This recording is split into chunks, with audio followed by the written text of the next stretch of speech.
I'm Maria Menounos, and you're tuned in to AfterBuzz TV, the ESPN of TV talk. Now, let the buzz begin. Hello, everybody. Welcome to another edition of Quarantine with the Stars. This is our daily show here on AfterBuzz TV, where we bring you celebrity interviews while we're all being safer at home. Quarantine, I guess? I don't know. I'm your host, Brian Santos, and I am your lover of all things Freeform. I am joined by someone who's been friends with devils and mermaids. Please welcome my guest, Ian Verdun. Ian, thank you so much for being here. Welcome. Hello, thanks for having me. It's nice to talk to humans. It's me and my husband, so it's been the two of us. So we've been very isolated. Well, you're stuck at home, so I want to talk about your exciting work and projects, but I also want to get to know you first. So what are you doing right now while being quarantined? Probably about the same thing as everybody else. Watching ridiculous amounts of television, like stupid amounts of TV. I'm catching up on like all the shows that I completely neglected, and you have that list that just kind of piles up, and then Yes. like, check this out, and you're like, when, why? So now it's just like we've got nothing but time, and I'm a big gamer. I'm a huge nerd, really. Like I play a lot of video games. Same here. Yeah, it's really kind of sad, but I feel less guilty now because all of us are required to stay inside, yes, like social hermits. So it's kind of perfect for my gaming habit. I don't feel too guilty, except I'm hogging the television a lot, which is I'm sure is a little annoying to my husband. What games do you play? Right now, I'm replaying Witcher 3. Oh, nice. I played it and I beat it before, but I didn't. You play it for the first time, the first go through, and you just want to just finish the story, and you're just trying to okay, what happens? Yeah. And then the second time, you're just like, okay, well, I'm going to do all the little tiny things everywhere that take hours. Right. So I'm just kind of doing that and just enjoying my little digital cosplay right now. I'm the biggest Mortal Kombat fan, so I've just been playing I've been playing that fights. Did you know, actually, interesting trivia, Scorpion, the guy who voices Scorpion, was on Siren. Oh, that is so cool. He played Decker. Yeah, he played Decker. That is so cool. I love that. You should definitely check it out now. yeah, check it out. Just be like, oh, that's Ron. So every time every time there's a fatality, I'm like, sorry, Ron. Well, speaking of Siren, I mentioned I'm a huge Freeform lover, but I'm not caught up with Siren. I need to get on that. So tell us a little bit about it. Tell us about your character and the show. Okay. Well, Siren is spoiler alert, it's about mermaids. It's basically as if mermaids were another humanoid species that have evolved on Earth that we just were completely unaware of, and so we really treat it as something that's grounded and real. And when these creatures come up, it's not like all fairy tale and magic and singing and combing your hair with forks. It's more of it's dangerous. It's there's a lot of mystery and there's a lot of high stakes, and there's a lot of loss and grief. And my character starts off as a fisherman. It's just kind of family business, not much direction in life, a lot of bit of an alcoholic.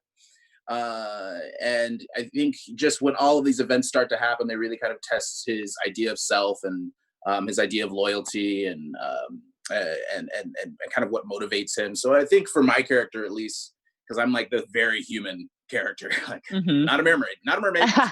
Spoiler alert again. But I really love the idea of playing someone that's so three-dimensional and so flawed and just so rounded and not always perfect and not always doing the right thing or saying the right thing or having the right reaction, because I think that's human. We're so flawed. We're so fallible. And to be able to that kind of that dose of reality, I really enjoy being, and that's kind of my character. If I'm not giving away too much for those who haven't definitely on our journey. Well, I know season 3 is coming up. I'm sure you don't want to give any spoilers, but is there anything you can tell us about just what's going to happen next?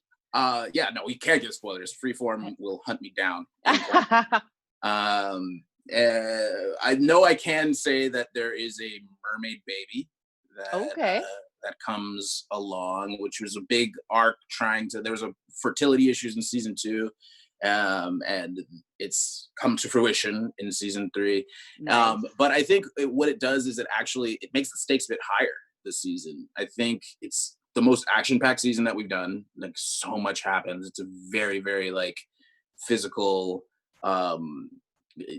dangerous season, and all the seasons have been dangerous. But I just kind of really think this one kind of takes the cake. It really, it's bigger. It's a much bigger story, and I think it's only going to get bigger as it moves forward, which is nice, because it started off very insular with our very like kind of small group, and it's very fun to kind of see all of everything kind of get out of control over the course of time. Definitely. Well, I definitely have to catch up in Siren the next 2 weeks, right? April 2nd, I think I saw. April 2nd, yeah, like 2 weeks. Yeah. A little under 2 weeks now. Yeah. Okay, I'm gonna be doing it right after we hang up here. Nice. Yes. No. Hulu. Binge that. We ain't got no excuses. No excuses. All right, real quick before we go, I want to just talk to you about a fun little story I saw. So I saw on your Instagram that Freeform and Disney did allow you to take part in last year's Pride Parade. So I lived, died, and came back to life when I saw that. So tell me about that whole endeavor. Like, what was it like? Oh, that was awesome. That was actually a really like a dream of mine. Like I've been out I came out when I was like 15. So it hasn't really been, my personal experience has been one of general love and acceptance, and it's never, I really haven't had that in my personal experience. So I like to be able to spread that perspective and normalize that perspective, because it's not always got to be this huge struggle, even though I know it is for so many people, and the fight is not done with the LGBTQIA community at all whatsoever. So that's not to say or to take away from anyone's struggle whatsoever. I just think it's important to let people know, and let young LGBT members of our community know that on the other side of it, there is acceptance, and there is love, and there is moving forward. And I think that's important also to stay to get out there.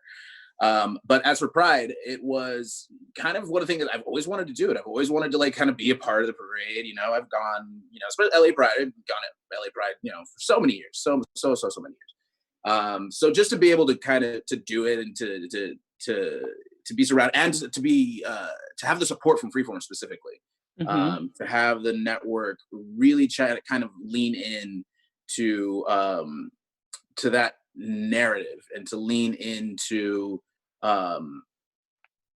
pushing, like I said before, the idea of normalization, the idea that we all belong, and the idea that it again doesn't have to be this huge struggle.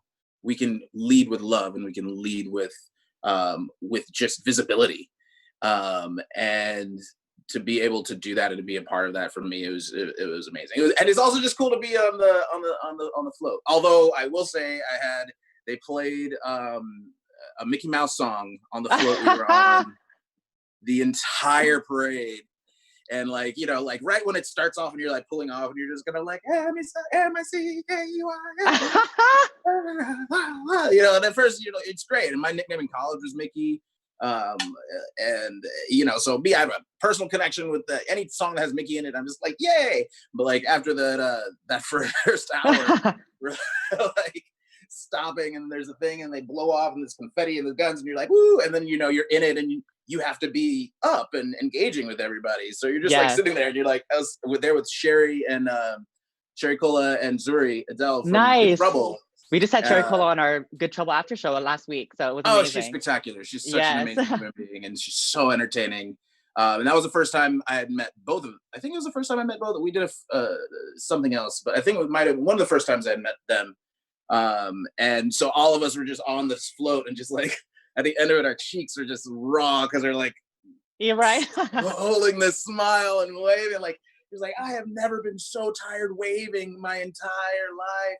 And then by the time we get on by the time we finally got to, because they were like, oh, there's a camera here, so just make sure you like open up to the camera, and you're like, okay, yeah, we got it, yeah, sure, totally, yeah, because Raven Simone is over there and all this other thing. It's on live television.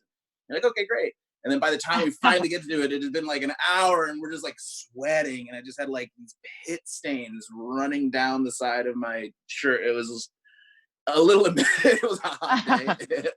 But it was fun. It's a great memory. Some great pictures. So definitely. Awesome. I love that. And I love your message you sent of just about, you didn't have a personal struggle, because I feel you on that. I had such an amazing like coming out experience as well. And just like upbringing as an LGBT member, and there isn't a fight. The fight isn't over. There's still so much to be done, but it's great that Yeah. we've come so far already. So I love that so much. Yeah, So to be able to say that because people have fought and sacrificed for us to experience that, yes, exactly. So like I think it's important to say, hey, that there is a result of that fight that has happened, that that the shoulders we stand upon, Yes. to just be able to just embrace where we are and where the movement has come, so we can benefit from it, and then being able to take stock and say, okay, for the ones that are going to stand on my shoulders, what else can be done? So Absolutely. it's cyclical. You got to give back. You got to keep going back. For sure. Well, Ian, it was amazing talking to you. Before we go, can you just tell everyone where they can find you on social media and just shout out anything you want to say? Oh yeah, I am on Instagram at Ian Verdun. That is the only place I exist on the interwebs. And just to everybody, I think in this moment when we're all kind of locked up in our house, I think it's kind of something important to think about is that in a time of crazy polarization and a lot of not understanding each other's perspectives that we've been experiencing these last couple of years, I think we should take stock in the fact that we're having a shared human experience, and that it's something that we're all going through. Yes. And we're all affected by it in the same exact way. And I think the one good thing, if there's anything that can come out of this, is the idea that we're in this shit together. And, yes. And our fates are tied to each other. So we have to love each other, support each other, communicate with each other, and learn from each other. And I think the earth is telling us to take a time out. And it's important to listen. Yes, I love that message so much. Ian, again, thank you so much for joining me. I'm Brian Santos. You can find me on Instagram, Twitter, YouTube, and TikTok at the Brian Santos. This is Quarantine with the Stars. We will see you for our next episode. Thank you so much for joining us. Thank you. Our founder, Kevin Undergaro, and me, Maria Menounos, would like to thank you for tuning in to AfterBuzz TV. Remember, we're not just the first, we're the biggest in the world, and we're the only destination for all your favorite TV shows. Whatever you crave, we've got it. So go to AfterBuzzTV.com and check out our lineup. Buzz you later. The views expressed herein are those of the hosts only and do not necessarily reflect the views of AfterBuzz TV or its owners or principals.